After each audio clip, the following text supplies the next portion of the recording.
Golden State Warriors have been eliminated.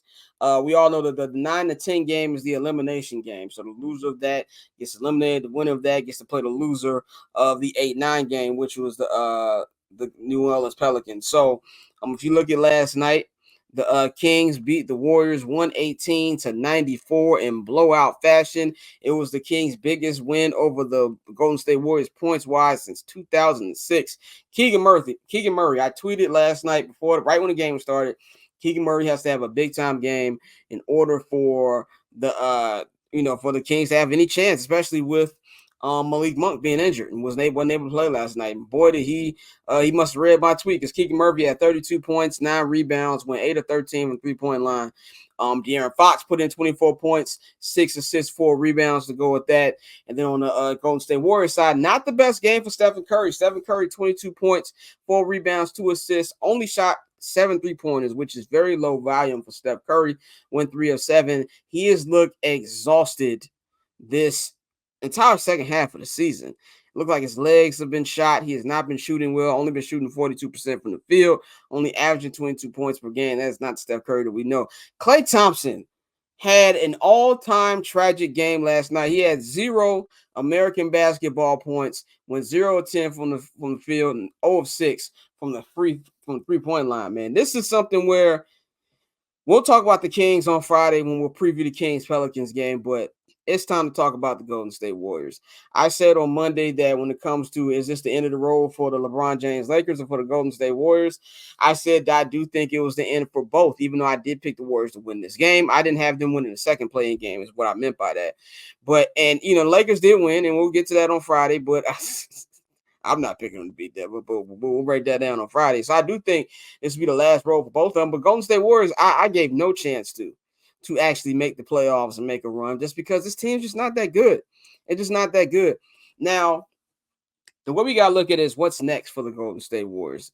There's multiple things at play here. Klay Thompson, terrible year. Outside of the little flash he showed in 2022, the championship season, when he came back in the second half of the year, he showed flashes. They had a couple flashes last year. He has just not been the same player since he got injured in 2019 with the ACL injury, and the injury a year later with tearing his Achilles. He's just not been the same player, especially not defensively. And now it looks like that jump shot is broke. He's going to be an unrestricted free agent. Draymond Green has had a terrible year this year. He has gotten in more trouble this year maybe than ever. I don't think he's going anywhere because he's got 3 or 4 more years left on that contract. But all of this is up to Stephen Curry, Wardell Stephen Curry. What does he want?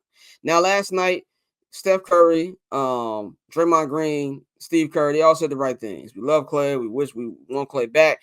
Things like that. Of course, you're gonna say that. You're not gonna, run a bus over a guy who you love and a guy who's been very essential into y'all being a dynasty and winning those 4 NBA championships. But to me, there's multiple ways this went on. And by the way, the dynasty, as we know it, is done. It's over. You can blame the injuries. You can blame Draymond and his antics. Cost him a championship in 2016.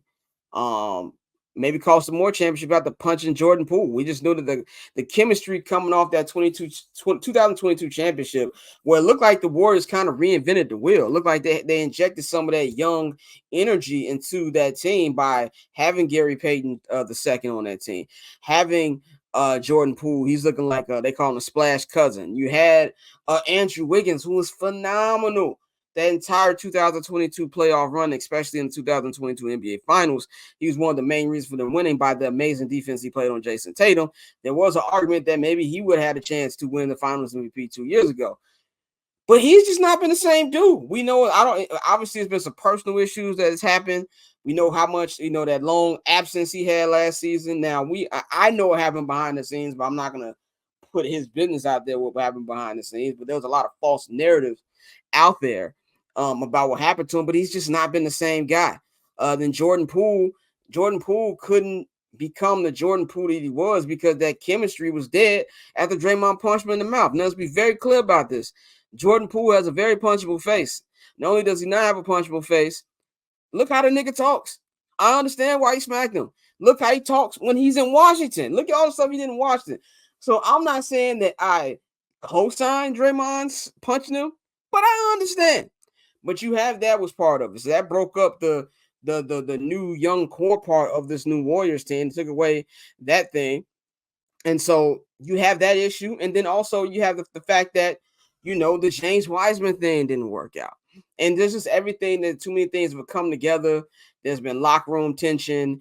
Bob Myers leaves. Mike Dunleavy takes over. There's some voices that may be starting to get tired of Steve Kerr, even though he just got an extension.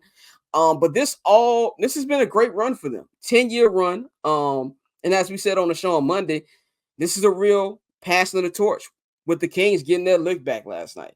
The Kings, I'm happy for the Kings because very rarely in today's NBA, where there's so much roster overall, teams not really being the same team they were the year before, that they were able to get their lick back and just blew them out. And let's be 100% clear about this. This probably would have happened last year if Steph Curry didn't go nuclear in Game 7 when they blew that Game 6 at home. But they got that massive monkey off their back, and now we're seeing the official pass of the torch. Not to say that the Kings are going to be the next team to run the league. I'm not saying that. But as far as like them kind of like accepting that this run is over. And I really feel too at the same time that the Warriors kind of know, at least Klay does. Klay looked at, I still call Arco Arena. I don't know what the new name of that arena is, but I'm an old head, so we're going to call it Arco Arena. Looking around and kind of just soaking it all in is something that's probably going to be his last minute as a Warrior. And, like J.R. Banks said, we didn't see this with the Bulls because Mike just retired. We didn't see that, them losing. We saw this with the Kobe Shaq Lakers. We saw this with Kobe's second run with the Lakers. We saw this with the Miami Heat. With the Spurs beating them. And now we finally seen them with them. And there was a lot of praising, not a lot of praising, but a lot of trolling last night. A lot of opposing fan bases going in on Warriors fans, and rightfully so. The Warriors have dominated teams for the last decade.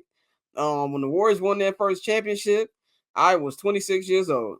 I will be turning 36 in about 6 months. So that's how long it's been. So I get that. You get it all. That with teams you hate. I stumped on Aaron Rodgers' grave as well when he left. The Golden State Green Bay Packers. So I get that, but this is not anything they should hold their heads down. If you're the fans, it's an amazing run, a run that you're probably not going to see again with all this roster overhaul we got in today's era. I definitely don't think it's going to see that again. But where do they go from here? I think that this is all over Steph Curry. That Steph Curry has what it takes to, I guess, send niggas to the night watch. Like, Draymond's going to be there. I have no problem with Draymond being – actually, I do have a slight problem because Draymond got to cool it. Like, I'm tired of him getting on podcasts, apologizing or making excuses for him just being a wild nigga. What is he going to do? I don't think he'll – like I've been saying all season, we have to pay attention to maybe him wanting to leave. I don't think he gets traded unless he actually comes to the front office, to ownership, says, yo, I appreciate my time here, but I want to still win championships. I feel like I still got a couple more years left in the tank. I don't want to be here for another rebuild. That's the only way I see a trade happening. Who knows that might happen? I don't think that's in Steph Curry's character.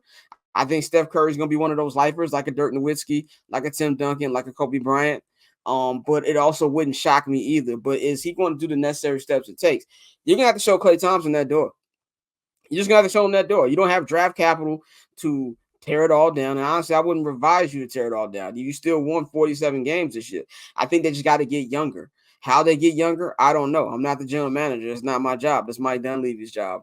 But I do feel like there's a way for them to get younger by still keeping some of the vets there to still be able to compete. I think Steph has got a lot of juice in him. Where does Klay go from? I don't know. Somebody pay him because Klay is still Klay Thompson. They'll get a deal just off his name and reputation and his Hall of Fame resume alone.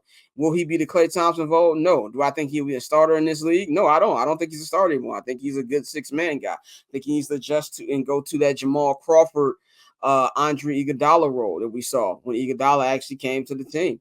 And he's not going to get that max deal. That's just not going to happen. No team is going to give him that. And I'm really interested to see what's going to happen. Steve Kerr is going to be there, obviously. He's going to be talking about, getting focused on USA basketball a lot earlier than he thought he was. But that's going to be a big offseason story that I'm really looking forward to pay attention to, man. But the Golden State Warriors dynasty is over, as we know. I'm 100% confident in saying that. That paper on this player haters, old news, money on the other line, so I'm not gonna hold you. Money on the other line, so I'm not gonna